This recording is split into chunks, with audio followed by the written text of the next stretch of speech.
Okay, so now we're going to look at that falling arm lock, and we're going to look at what happens when the person defends properly, and then we're going to take the back off of it, all right? So initially, we're trying to get the back, or we're falling to the arm lock and proactively or reactively, and then the person's going to defend, and then we're going to go right into the back take, all right? It's just an extension of the last movement we have done, but it's super important to remember that they go hand in hand, okay? So essentially, we're going to go through the whole movement, but we get to here, and I am upright, okay? Now, I get to here, I get the arm lock, I shift, everything's going according to plan, but I can tell the future, and I can tell that when Soto goes to roll, okay, and I want to catch his head. Ideally, you want to catch their head, always. I want to catch his head before he raises up, but there's a moment here where his head raises up, right? And he gets like he wants to square up with me, okay? Now, I am going to clamp down on the hip. I'm going to open this leg. I can use this hand to go around, right? Depends on if he's clamping or not, okay? So let's go back a little bit. I'm here. This is the arm lock position we are in right now. Now, because of momentum and because of his aggressiveness, right? He's locking his hands. He's going to pop up as we go here. From here, if he is locking hands, it's easy to catch a bicep, right? Or a tricep, and then open this left leg, and then go right to the back. We shift, put our chin on top, seatbelt, shift our hook, catch. Don't always have to shift the hook. Can always just lock up here, but shifting the hook for me is good, okay? If you feel like the angle is too much, the body lock is just waiting for you right here. Okay, body lock, body triangle being this foot underneath this kneecap, but we can shift right to the back take. So let's look at that again. So when we're doing the arm lock, there's a moment where my foot is not on his face because it's on the back of his head. My shin is on his crown of the head, and as we rotate him, he's gonna have a moment with a lot of momentum to pressure forward and try to like get a close guard or anything like that so that he doesn't get subbed, okay? This happens a lot when you're doing this live. So we'll look at that again. Now, we're here. Let's face this side again. Just like this. Okay, we're here. I got him down. I shift it. I'm up. I'm catching the arm lock. I go through here. Now, when I clamp and hook and rotate, if I catch his face before he goes, okay, if I catch his face, I'm good to go. And I don't need to worry about it. But then there's moments where he knows that this is coming, so he'll rotate his head up, right?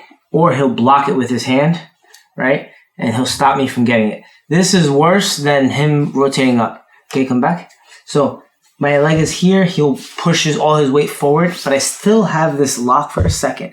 So he's going to try to square up with me all the way. Where he would end up here, and I'd be like a closed guard type of situation. Come back. As soon as he goes to do this, okay, I relinquish, switch the grip, pull him forward, open, switch, seatbelt, and catch. You have a second of a window to do this, okay? So it has to be all one motion.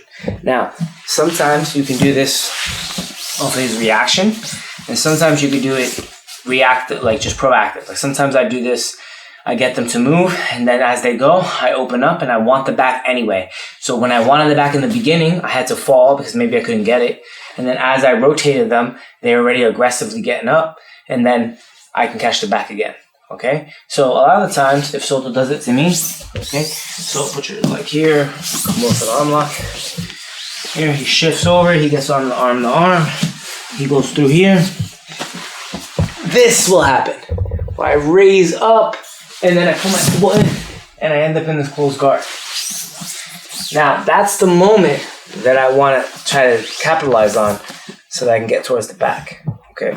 We want to get to the back in the beginning, or we didn't, and we want to fall to the arm lock, but the person's super aggressive, and they're super good with keeping their lock tight and pulling their elbows in, and they can explode into the closed guard. We don't want them back in closed guard. I don't want to start from square one. I either want that submission for that arm lock, or I want to go straight back to the back. So we'll look at that one more time. We're here, we're doing full movement.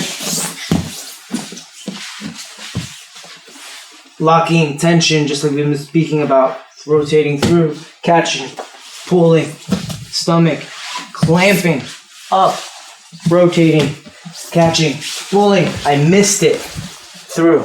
So the shut can happen, or I can switch. Either one's fine. One, pulling, or letting it go and go. Catching. Okay.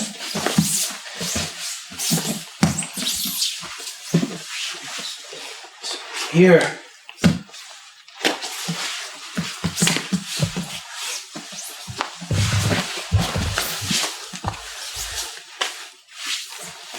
So,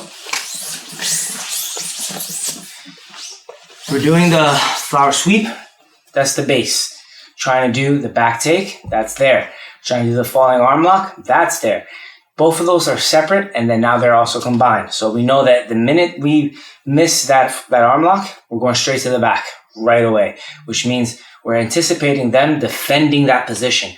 When they defend that position, they open themselves up to the back take. But it's a window of opportunity. So you got to take the advantage of the moment where they defend before you put that leg over their head, and you're able to go towards the back right away. The back, seatbelt, slow it down.